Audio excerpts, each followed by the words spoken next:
जय हिंद दोस्तों। Railway protection force अर्थात आरपीएफের যেটা ফিজিক্যালের ডেট কিন্তু চলে এসেছে। তোমরা জানতেই পেরে গেছো, কালকে কিন্তু ফিজিক্যালের ডেট বলে দেওয়া হয়েছে এবং কার কোথায় কোন মাঠে মানে ফিজিক্যালটা হবে সেটাও কিন্তু কালকে জানিয়ে দেওয়া হয়েছে। শুধু ফিজিক্যালি নয়, সঙ্গে সঙ্গে কিন্তু তোমাদের মেজারমেন্টও হবে।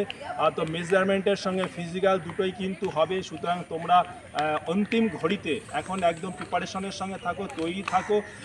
যারা নদিয়া ডিস্ট্রিক্টের ছেলে বা আশেপাশে তারা কাছাপাড়া গ্রাউন্ডের মধ্যে তোমাদের ফিজিক্যালটা হবে।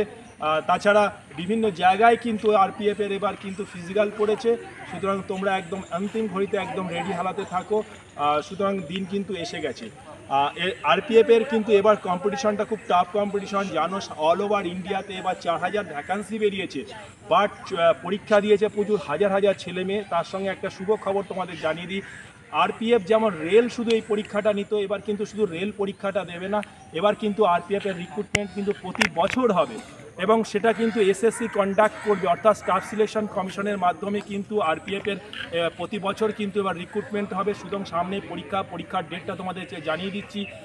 13ই নভেম্বর থেকে কিন্তু তোমাদের ফিজিক্যাল এবং মেজারমেন্টের ডেট শুরু হচ্ছে এবং অন্তিম ঘড়ি অর্থাৎ লাস্ট ডেট হচ্ছে এটা 6ই ডিসেম্বর। সুতরাং যারা শেষ মুহূর্তে আছে তোমরা জোর লাগিয়ে ফিজিক্যাল করো এবং মেজারমেন্টটাকে তোমরা ঠিক করো। যারা প্রি মেডিকেল করতে চাইছো তোমরা আসতে পারো আমার কাছে, ফ্রিতে প্রি মেডিকেল আমরা তোমরা দেখে দেবো। আশা করি ব্যাপারটা বুঝতে পেরেছো। জয় হিন্দ, বন্দে মাতরম।